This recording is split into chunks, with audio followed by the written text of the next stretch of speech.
फिर एक बार हम जारी रखते हुए हमारे भगवत गीता के श्लोकों के पठन को हम आज अध्ययन करेंगे।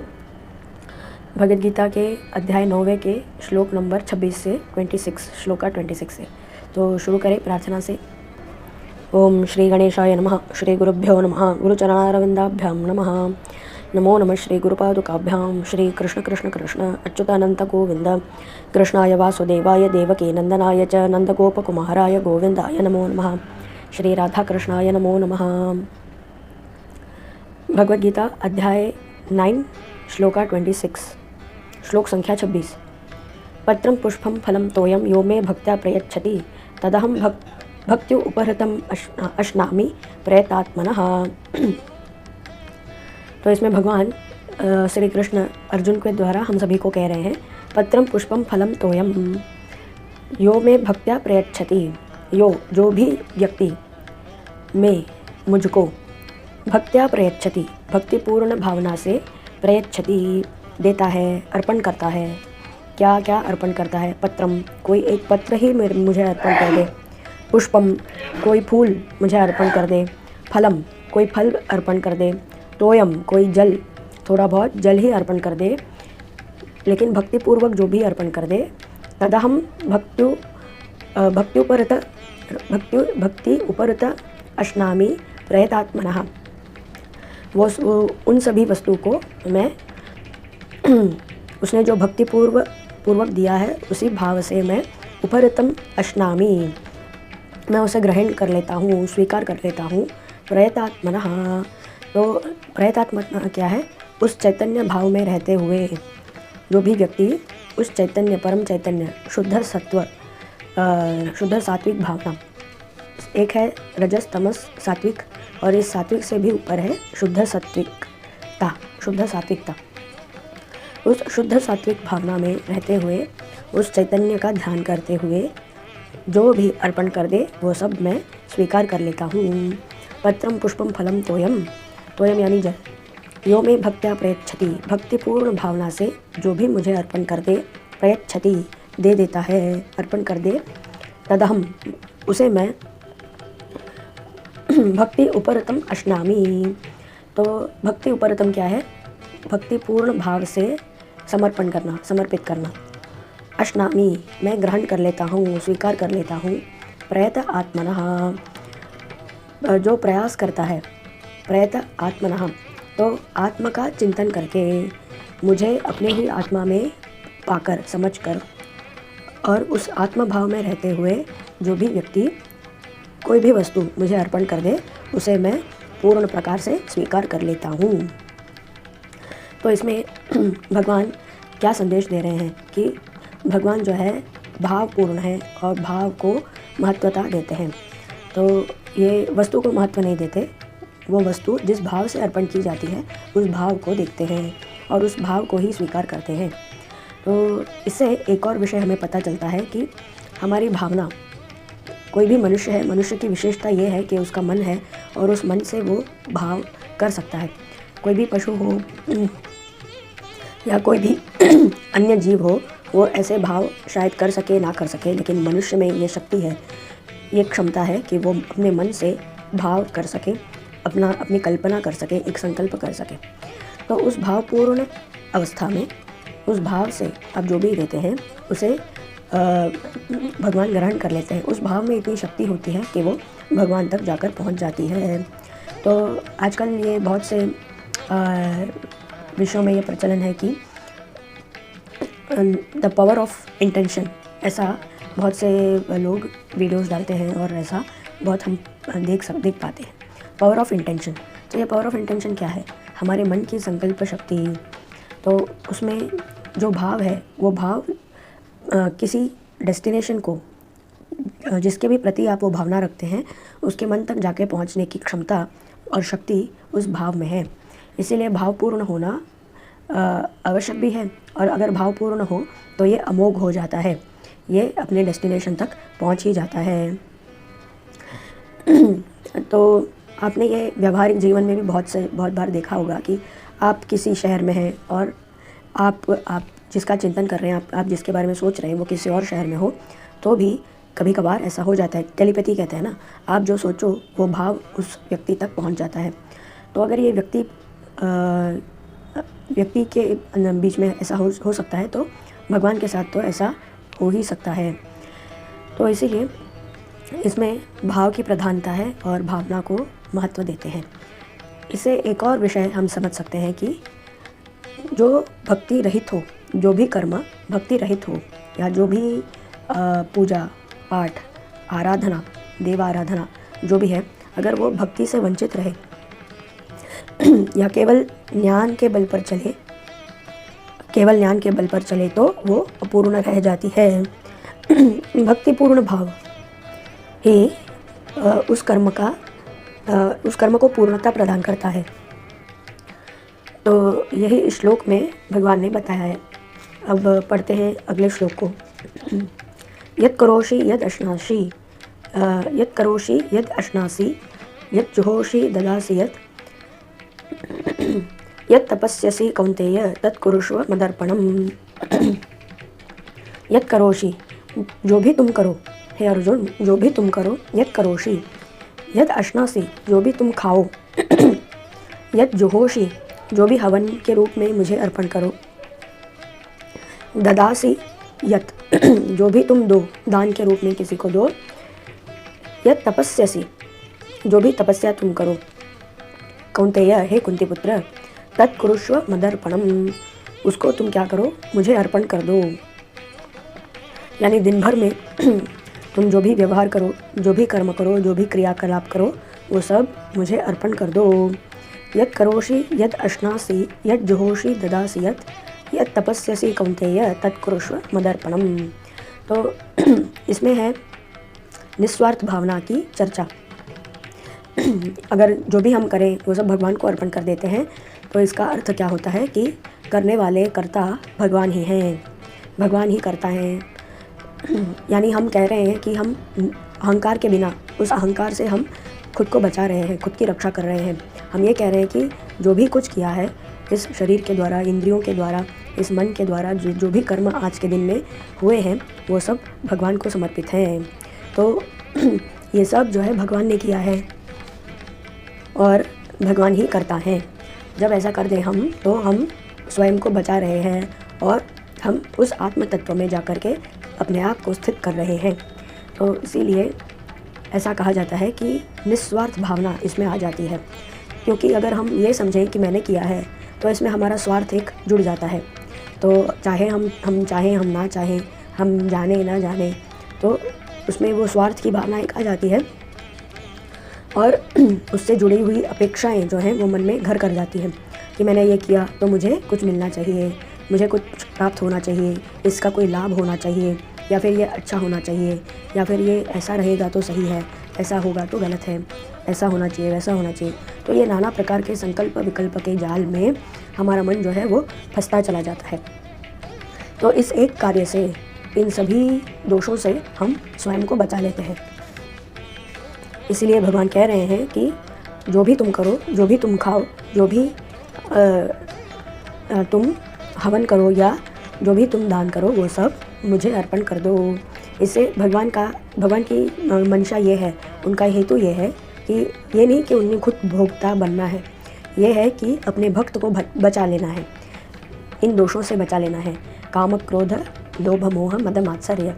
तो ये सभी दोष जो है कहीं मेरे भक्त के मन में घर न कर जाएं, इसीलिए भगवान ने कहा है कि तुम क्या करो, जो भी तुम करो वो मुझे अर्पण कर दो, इससे तुम बचे रहोगे। तो कोई भी पिता अपने पुत्र को या पुत्री को क्या एडवाइस करेंगे कि जो भी तू करे, मैं जैसा करता हूँ वैसे ही करना और मेरे आश्रय में रह के करना, ताकि तुम प्रोटेक्टेड रह सको। तो वैसे ही भगवान भी हम सभी को ये कह रहे हैं कि जो भी तुम करो वो निस्वार्थ भावना से करना और मुझे अर्पण कर देना। इससे क्या होगा, भगवान टेक ओवर कर लेंगे और हमें हमेशा बचा कर रखेंगे, इन दोषों से हमें बचा कर रहेंगे। तो अगले श्लोक में क्या कहते हैं, श्लोका नंबर 28। शुभाशुभ फलैरेवं मोक्षसे कर्म बंधनैः संन्यास योग युक्तात्मा विमुक्तो माम उपैष्यसि। तो इसका कारण भी भगवान बता रहे हैं कि क्यों भगवान को सब कुछ अर्पण कर देना है। उसका कारण इस श्लोक में भगवान ने बताया है। शुभाशुभ फलैरेवं, शुभ अशुभ फल जो भी इन कर्मों का है उससे तुम मुक्त हो जाओगे। मोक्ष से उससे तुम मुक्त हो जाओगे। कर्म बंधन ही, वो उस कर्म के बंधन से तुम छूट जाओगे, वो तुम्हें नहीं बांधेगा, क्योंकि तुम निस्वार्थ हो। तुम ये सोच रहे हो कि तुमने नहीं किया, भगवान ने किया है, तो जो भी किया है मैंने किया है, तो उसका जो फल है, चाहे वो शुभ फल हो चाहे वो अशुभ फल हो, वो मुझे आकर पहुँचेगा, वो तुम्हें स्पर्श नहीं करेगा। इससे क्या होगा, इससे तुम बचे रहोगे। मोक्ष से तुम्हें मुक्ति मिल जाएगी। किससे मुक्ति मिलेगी? कर्म बंधन ही, कर्म के बंधन से तुम्हें मुक्ति मिल जाएगी। कर्म का बंधन अगर उससे मुक्ति मिल जाए तो उससे आपका क्या लाभ है? उससे ये लाभ है कि आपका कर्म के फल के वशीभूत होकर के इस भूमि पर जन्म लेने का जो कारण है, उस कारण से आप मुक्त हो जाओगे। तो ये इस प्रक्रिया से आप मुक्त हो जाओगे। जैसे कर्म का अगर आपके ऊपर लोड रहेगा, सत्कर्म हो चाहे दुष्कर्म हो, तो उस कर्म को भोगने के लिए आपको आना ही पड़ेगा। तो उस कर्म के वशीभूत आप रहेंगे, तो उसको भोगने के लिए आपको इस भूमि पर आना ही पड़ेगा। आप स्वतंत्र नहीं रह पाएंगे। तो इसलिए ये जानकर कि आप वो आत्मा है जो आत्मा कभी नहीं मरती। शरीर मर जाता है पर आप तो हमेशा रहते हैं, आत्मा स्वरूप बन करके हमेशा रहते हैं। वो आत्मा का स्वरूप क्या है? तेजोमय है। तो अपना ही तेजस उसमें है। वो किसी के दूसरे बाहर के तेजस का उसकी कोई आवश्यकता नहीं। उसका स्वयं प्रकाश है और वो प्रकाश में एक प्रकाश का पुंज है। तो वैसे ही इस सत्य को जान करके आप अगर सभी प्रकार के कर्मों को भगवान को अर्पण कर देते हैं, तो उस कर्म का जो भी फल है, चाहे वो शुभ फल हो चाहे वो अशुभ फल हो, उससे आप मुक्ति पा जाएंगे और उस कर्म से आप नहीं बंधेंगे। आप हमेशा स्वतंत्र रहेंगे। संन्यास योग युक्तात्मा। अब ये संन्यास क्या है? वो जो केसरी रंग के कपड़े हैं वो धारण कर लेना और बाल मुंडवा लेना, क्या ये संन्यास है? नहीं। संन्यास का अर्थ क्या है? संन्यासः। सन क्या है? वो परम तत्व, उसका संकेत है सम। न्यासः तो हमारे अंदर, हमारे भीतर सभी जो नर्व पॉइंट्स हैं उसमें उस परम चैतन्य का ध्यान करना, उस भगवान का ध्यान करना, यही संन्यास है। न्यस यानी कि भगवान को लेकर आना, भगवान के स्मरण को लेकर आना, भगवान के अस्तित्व को हमारे शरीर में और उसके अंग अवयव में, बाहर में, भीतर में भगवान का ही ध्यान करना। भगवान ही है, इससे अलग और कोई नहीं। मैं एक अलग एंटिटी ऐसा नहीं हूँ, केवल भगवान है। ऐसी धारणा में हमेशा रहना, इसी को संन्यास कहते हैं। योग युक्तात्मा, ऐसे योग। तो वियोग क्या है? भगवान अलग और मैं अलग, ये वियोग है। और योग क्या है? भगवान और मुझ में कोई अंतर नहीं, ये जो अस्तित्व है ये स्वयं भगवान ही है। ऐसे जानना ही योग है। तो योग युक्त आत्मा विमुक्तो माम उपैष्यसि। तो इस प्रकार से विमुक्त होकर के क्या होगा? माम उपैष्यसि, मुझको प्राप्त कर लोगे। मेरे पद को, जो भगवत पद है, जो परम पद है, उस परम पद को भगवत प्राप्ति जिसको कहते हैं, वहाँ आकर पहुँच जाओगे, मुझे प्राप्त कर लोगे। है ना? ये कितना आसान है। तो हमारी जो भी दिनचर्या है उसमें हमारे जो भी क्रियाकलाप है, जो भी हम करते हैं, बस उस सभी क्रियाओं को भगवान को अर्पण कर देना है। इतना सिंपल है, बस इतना ही करना है। और कोई बहुत बड़ी साधना वगैरह नहीं करनी है। तो जो रोज़ हम कर रहे हैं उसी दिनचर्या में, हमारे दिनचर्या में जो भी क्रियाकलाप हैं उन सभी को भगवान को अर्पण कर देना है। भगवान ने ये नहीं बोला है कि सिर्फ अच्छे कर्मों को मुझे अर्पण करना, बुरे कर्मों को नहीं करना, ऐसा भेदभाव नहीं बोला है। जो भी तुम करो, जो भी तुम खाओ, जो भी तुम हवन में डालो आहुति के रूप में, या जो भी दान करो या कुछ भी करो, जो भी तपस्या करो, वो सब मुझे अर्पण कर देना। उसे तुम कर्म के बंधन से बच जाओगे, मुक्त हो जाओगे। और ऐसे मुक्त होकर के तुम क्या करोगे? इस जन्म मृत्यु के, जो कर्म के वशीभूत होकर के जन्म लेना है, उस जन्म मृत्यु के चक्कर से, संसार के चक्कर से तुम छूट जाओगे। तो शुभाशुभ फलैरेवं मोक्ष से कर्म बंधन ही संन्यास योग युक्तात्मा विमुक्तो माम उपैष्यसि, मुझको प्राप्त कर लोगे। अगला श्लोक, श्लोक नंबर 29। समो अहम सर्वभूतेषु न मे द्वेष्यो अस्ति न प्रियः ये भजन्ति तु मां भक्त्या मयि ते तेषु च अप्यहम्।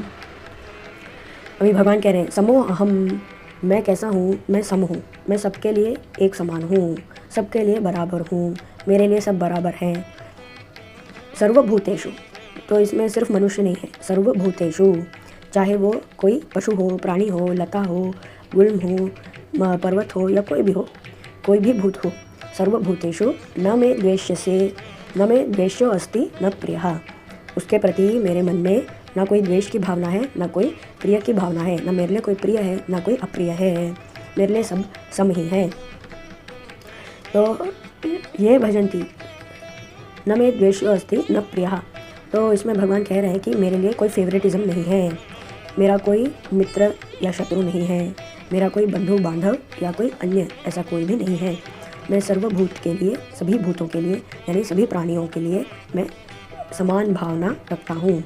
तो इसका आधार क्या है, इसका प्रमाण क्या है?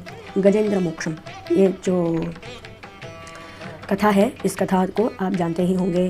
तो गजेंद्र यानी जो हाथी है, वो हाथी मन ही मन में उसको एक क्रोकोडाइल ने पकड़ लिया है पानी में। तो उस क्रोकोडाइल से अपने आप को छुड़ाने के लिए उस हाथी ने मन ही मन, अभी उसको संस्कृत का ज्ञान थोड़ी था या कोई प्रार्थना या स्तोत्र या कुछ सहस्रनाम थोड़ी पता था, बस मन में उसने प्रार्थना कर लिया कि हे नारायण, हे प्रभु, मुझे इससे मुक्ति दे दो। उसने क्या सोचा, इस क्रोकोडाइल से मुझे मुक्ति दे दो, और भगवान ने क्या किया, उसको मोक्ष ही प्रदान कर दिया। इस संसार के जन्म मृत्यु के साइकिल से भगवान ने उसको छुड़ा लिया। तो अगर एक हाथी, एक पशु के जो शरीर में आत्मा है, उस आत्मा के लिए भगवान इतना कुछ कर सकते हैं, तो अगर मनुष्य रूप में हम रहकर भले ही थोड़े क्षण के लिए भगवान का हम स्मरण करें, मन से भावना पूर्ण होकर के भगवान को ध्यान करें, स्मरण करें, भगवान से वार्तालाप करें, भगवान से बातें करें, तो क्या वो हमारे लिए कुछ नहीं करेंगे? ज़रूर करेंगे। तो इसीलिए क्या एक छोटी छोटी जो चींटियाँ हैं, क्या वो भी कभी भूखी रहती हैं? नहीं, कहीं ना कहीं से उन्हें कोई शक्कर का दाना तो मिल ही जाता है, वो अपना जीवन तो चलाते ही हैं। तो इतनी छोटी सी चींटी है, उसके बारे में अगर भगवान इतना सोच सकते हैं, क्या वो नौकरी के लिए जाती है? क्या वो टेंशन लेती है कि मैं कैसे जीऊँ, अगले पल में क्या करूँ? किसी टेंशन में रहती है? नहीं, उसको अपना भोजन मिल ही जाता है और उसको अपना जीवन यापन करने का साधन जो है, संसाधन, वो प्राप्त हो ही जाता है। कैसे होता है? ये सब भगवान करते हैं। तो भगवान नियति बन करके सभी जीव प्राणियों को जो जो भी आवश्यकता है वो महालक्ष्मी के रूप से वो प्रदान करते रहते हैं। तो अगर इस छोटे से जीव के लिए भगवान के मन में इतनी दया है, तो क्या मानव जीवन के लिए नहीं होगा? तो हमें क्या करना चाहिए? केवल मन से भगवान से जुड़ना चाहिए, बस इतना सिंपल है। और इसके लिए हम न जाने इसको छोड़ करके हम न जाने किन किन चक्रों में पड़े रहते हैं। तो भगवान आगे कह रहे हैं, ये भजन्ति तु मां भक्त्या, तो तू का अर्थ है किंतु ये भजन्ति मां भक्त्या, भक्तिपूर्वक जो मेरा भजन करे यानी मेरा ध्यान करे, नित्य निरंतर मेरा नाम स्मरण करता रहे, मेरे बारे में सोचा करे, मयि ते, तो वो मुझ में, और तेषु च अपि अहम, और मैं उसमें, ऐसा हो जाता है, वो मुझ में हो जाता है और मैं उसमें हो जाता हूँ। ऐसे एक दूसरे में हम सम्मिलित हो जाते हैं, खो जाते हैं। देखो भगवान कितने प्रेम से भरे हुए हैं, तो थोड़ा सा प्रेम अगर आप भगवान को दिखा दो तो भगवान तो अपने प्रेम की वर्षा कर देते हैं। समो अहम, तो भगवान समान है, सबके लिए समान है, भगवान अंतर नहीं करते। भले उन्होंने चार वर्ण, 4 आश्रम वगैरह उत्पन्न किया हो, लेकिन भगवान इस पर्सपेक्टिव से, मुक्ति के पर्सपेक्टिव से किसी में भेदभाव नहीं करते, प्रेम के पर्सपेक्टिव से किसी पर भेदभाव नहीं करते।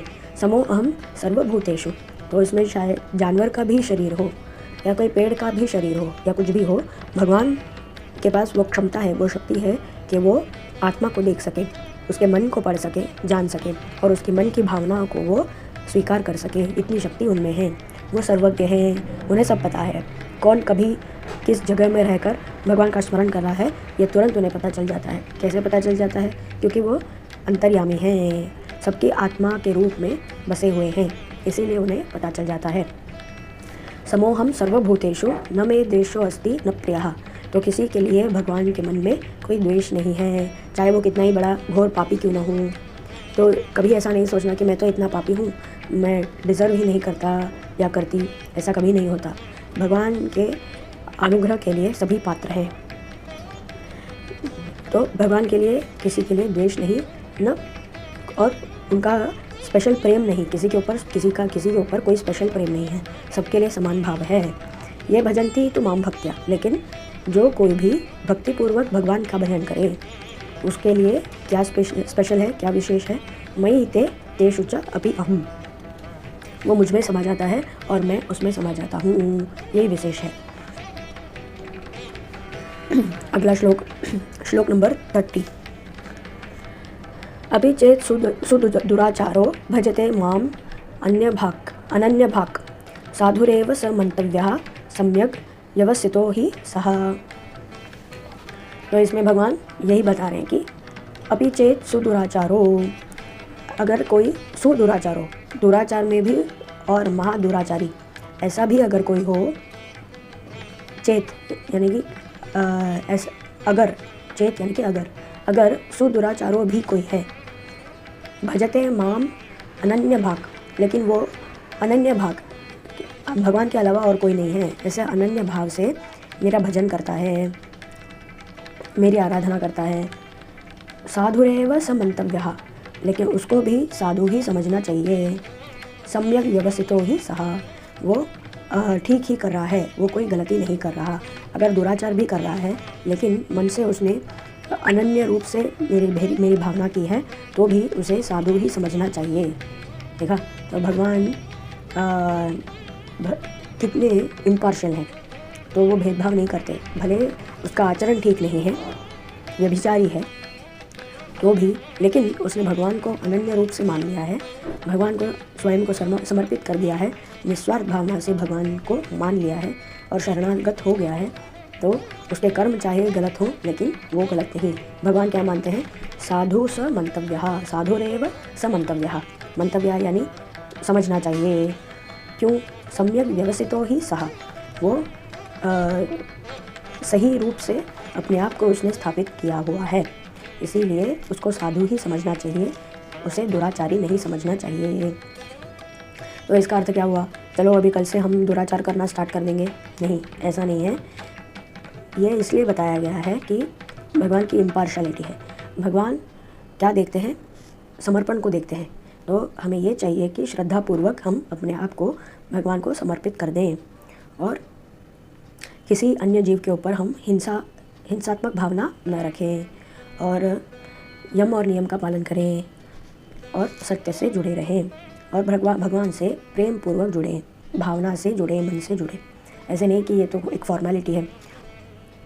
कई बार देखते हैं हम, जब भी कोई भी फेस्टिविटीज़ आती है, नारियल खरीदना हो या कोई फल वगैरह खरीदना हो या भगवान के लिए कोई वस्त्र आभूषण वगैरह खरीदने हो, अरे थोड़ा सा पैसा है, थोड़ा इतना क्यों खर्च करना, ये तो भगवान के लिए ही है ना। एक छोटा सा नारियल ले लो, एक छोटा सा ये ले लो, एक छोटा सा वो ले लो। तो बहुत से लोग ऐसे ही सोचते हैं और ऐसा ही करते हैं, लेकिन वो ये नहीं समझ पाते कि वो जो भी अर्पण करते हैं वो खुद अपने ही आत्मा को दे रहे हैं, तो उन्हें क्या मिलेगा? वही मिलेगा। तो भगवान ये कह रहे हैं कि मुझसे प्रेम करो, जैसे आप अपने आप से प्रेम करते हैं वैसा ही प्रेम भगवान से करो, क्योंकि भगवान और कोई नहीं, आपकी ही अंतरात्मा है। इसलिए आप जब भी पूजा करो, ये सोच कर, ये समझ कर करो कि आप स्वयं अपनी ही अंतरात्मा की पूजा कर रहे हैं, आप अपने आप को दे रहे हैं। आप जो भी अर्पण कर रहे हैं स्वयं अपने आप को कर रहे हैं। तो वो कैसा होना चाहिए? उत्कृष्ट होना चाहिए, बहुत ही सबसे अच्छा होना चाहिए। अब भगवान को जो भी अर्पण करें वो सबसे अच्छा होना चाहिए, सबसे अच्छे क्वालिटी का होना चाहिए और इसमें कोई लोभ या कम नहीं करना चाहिए, इसमें कोई कंजूसी नहीं करनी चाहिए। अगर ऐसा करेंगे तो क्या होगा? हम अपने आप को ही कम कर रहे हैं, अपने आप को ही कम दे रहे हैं। तो हमें क्या मिलेगा? कुछ नहीं मिलेगा, हमें वो ही मिलेगा। तो इसमें इम्पॉर्टेंट ये है कि हम भगवान से प्रेम से जुड़ें, प्रेम की भावना से हम जुड़ें। हम हमेशा जब भी पूजा करें तो इस भावना से करें कि हम अपने अंतरात्मा के लिए ही कर रहे हैं, स्वयं अपने आप के लिए कर रहे हैं। अगर आप स्वयं के लिए कुछ खरीदना चाहें तो कितने अच्छे क्वालिटी का खरीदेंगे, वैसे ही तो भगवान को अर्पण करना भी वैसे ही करना चाहिए। तो वो, क्योंकि भगवान सत्य में आपकी की अंतरात्मा ही है। तो उसको क्या देंगे आप? सर्वश्रेष्ठ वस्तु ही प्रदान करना चाहिए। तो चलिए फिर आज के लिए इतना ही। ये सभी जो पठन हमने किया है वो भगवान के चरणों में हम समर्पित कर देते हैं। ओम तत्सर्वम श्री कृष्णार्पणमस्तु। कृष्ण कृष्ण कृष्ण।